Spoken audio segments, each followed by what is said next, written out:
All right, I'm gonna go ahead and start. I've got two cameras going because I've never done this before. Alrighty.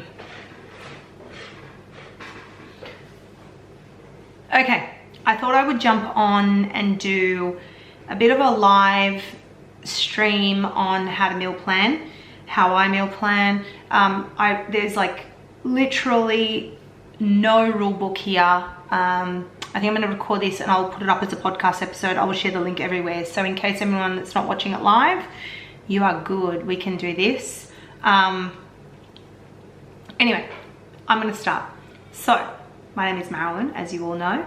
And I think sometimes when we think of meal planning, it's a common question that I get a lot of the time when it comes to the group and people struggle. It's like everyone loves cooking, they love it, and it's a lot of the time therapy. For other people, it's not so much a passion, it's more just, I've got to cook just for the family. But it's the same sort of problem, I will say, in terms of time and managing time and, you know, how to do it all and fit it all in and then produce these amazing dishes, when in actual fact it's not like that at all. So I thought I would do a live and I will repurpose this on other platforms. First things first, go grab, whenever you go to meal plan, two planners. If you're watching this on video, you will see I've got just a shopping list note tab and I've got a meal planner note tab. You could do this on a whiteboard, you could do it just on a piece of paper. It literally does not have to be difficult. It doesn't have to be hard. We're just gonna keep things easy, right? So first things first is I get my shopping list and I this is magnet, it's on the fridge. And I, throughout the week or before I start meal planning, I write down all the things that are running low in the house, whether it's detergents, whether it's baby wipes, whether it's whatever, because I put that all first. And so it's out of the way, toilet paper, all that kind of stuff. So that's number one. Number two, then I go and I look in my fridge, my freezer. I go through my pantry. I have a look and see what I have. And I've spoken about this a few times. We forget so often what is in our fridge. We forget what's in our freezer. We forget what we have. Like a lot of the times we have meat or something in the freezer, or we've bought something with intentions to make something and they never had time to. So I write that down. I write down random ideas just on a notepad. I'm like, oh my gosh, I've got some mince, I've got some tomato paste. Oh my God, bolognese. Like, right, come on. I had intentions to make bolognese. I had intentions to make chili con carne. I had intentions to make tacos. I've got the wraps. I just ran out of time. So I never got around to making it. So I start writing these ideas, because when you go into your pantry, your fridge, your freezer, you start to get ideas because you've got stuff in front of you that you're like, oh yeah, I forgot about that, right? Write those ideas down. The next thing that I do is that when I go to my dinner planner on my notepad or my whiteboard or whatever it is, right? This is key. I think this is what stuffs us all up, and I'm guilty of it. And it wasn't until that I kind of went, hang on, why did I not make that dish? What stuffed me up that day? What was it? It was the meals that I created. Okay, it was the meals that I created or I wrote down on the wrong days. So hear me out. What I mean by that is, for me, for example, Mondays and Thursdays, they're my short days. They're days that I pick up my son like at normal school time, so it's a short day. That might be every day for you, and that's fine. But for me, they're my days where I'm not making risotto. They are my days that I am not, standing at the stovetop. They're days that I'm like either defrosting a meal that I have, in the freezer. They are meals that I have that I'm repurposing. They're basic, like all that kind of stuff, right? So that is the days that I'm like being efficient. They're days that I'm taking not shortcuts, but they're not days that I'm making like this hard, tedious meal. So once you know your days and you know, for example, that you're working late that day, they're not days that you're going to be trying to fit in this gourmet meal from a recipe book that you found and that you wanted to use, 3 months ago. Like, it's not going to happen. So then I go back and I'm like, right, what are the meals that I'm going to make on those kind of days that I've kind of wrote down when I went and looked at my fridge and freezer. So for example, if it's bolognese, well, okay, bolognese, I'm going to make it like, yes, it's a bit of chopping, but how can I improve my time? Well, it's a slow cooker. It's no worries. What ingredients do I need to make an extra bolognese? Do I have all the ingredients? Then you start to add to your shopping list the ingredients that you needed, right? Hi, Tracy. How are you? Good, how are you, Sarah? Good. I'm just going to chat away, and then at the end I'll open up for some Q&As. But what I was basically talking about was some steps about meal planning. So step number 1 was really going into your fridge, your freezer, your pantry, having a look at what you already have, writing down some ideas that come to you, because a lot of the time we go there, we have a look, and we're like, right, I had intentions to make tacos. I had intentions to make bolognese. I had intentions to make, you know, chili con carne. So we're getting inspiration just by looking at what we have.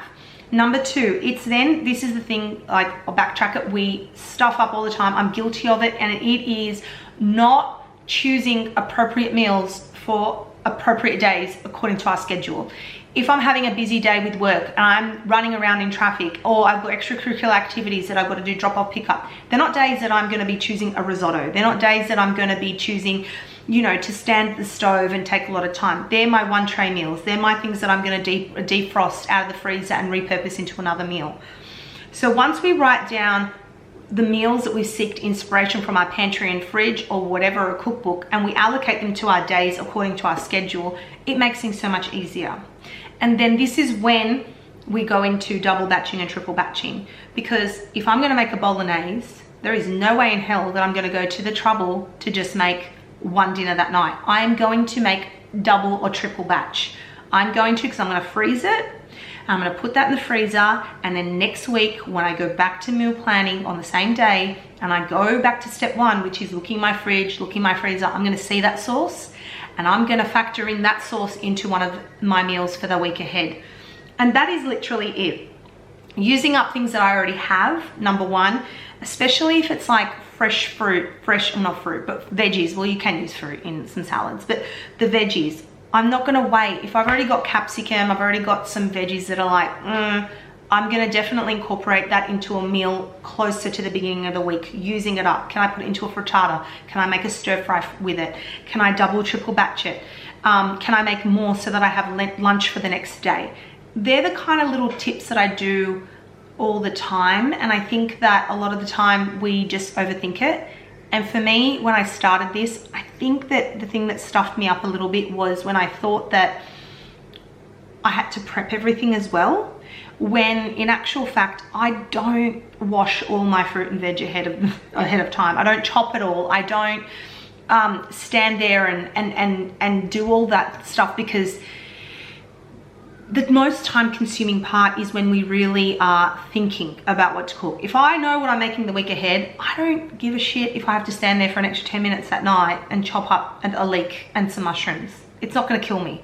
What's going to kill me is not having the leek and the mushroom and then having to go get it and then coming back and then washing them and then chopping them and then cooking them. That's the part that's going to kill me. I've taken that out of the equation, so it doesn't matter. And the next thing is that I pick a day to do this meal planner that, for me, it has to suit you and your work schedule. And for me, I like to do my shopping and my meal planner kind of on the Thursday and have all the groceries done by Friday, because my kids chew through the house over the weekend. If we're out and about, I need to have things on the go. And I want to start my Monday off done. I don't want to have to sit and plan on Monday, because I just feel like it's stuffing me up for the week ahead. So I like to do it before the weekend. That way everything, I've reset, the fridge is cleaned out, it's stocked, I've got stuff for the weekend. If I have time on the weekend to maybe make an extra batch of soup or whatever, I can do that on the weekend, and I don't have anxiety by going to the freaking supermarket on the weekend and fighting over, you know, bananas or whatever the hell it is. So that's just a little rundown of how I do it. I keep shit easy. I don't try and, you know, pick meals on days that I'm running around like a headless chook. I don't try to make perfect meals. I try to think of recipes that, like, it's just the kids are gonna eat. Or I'm loving bowls at the moment because there's like different things. I can grill up some chicken. My kids do not like generally cooked vegetables, but they will have raw vegetables. So it's easy for me. It's like, well, if I'm gonna make a stir fry, I'm chopping the veggies anyway. I'll leave some raw for them. I'll cook ours up, and it's sort of like, it's done and it's easy, and I can repurpose it. And if you wanna add sauces, you wanna add rice, you wanna add pasta, it's done, and that is it. So this is a common problem. And I don't think that it's necessarily the planning. I think it's picking the days to make the right meals on. That's what fucked me up. It could be wrong for other people. I don't know, but it's something that I think that we can nail, and we don't have to go and have a look at these Instagram profiles where they're freaking perfect fridges that have these allocated containers. Like, we all have some containers, but I don't have the time to stand there and wash and chop and prep. And especially, you know, if you're a foodie and you're a stylist or a photographer or a developer, I can't assume how I'm gonna chop my veggies. Sometimes I want them julienne, sometimes I want them diced, sometimes I want them grated, and I'm not gonna waste my time grating and doing all that shit, and they're gonna go manky for something that I might not use in time. And that is it. Super simple, super easy. Tracy, you're on here. I'll open up the Q&As. I do want to say that I've put up a little planner on the website. If anyone wants to buy it, like, it's like, you don't have to, but I've just put it up where it's got 15 recipes. The shopping list is included, just for a little bit of inspo guidance. It's done for you, but I've kept it really easy. You can always, anyone listening to this, Tracy, now and on the playback later, if you want to DM me, if you want to ask me if there's anything that you've realized along this little process that you're like, stuff up here, how can I improve? Let me know. I'm so open to it. But yeah, I'm going to stop recording here, but I'm going to continue on Facebook because I don't know how all this works. First timer doing all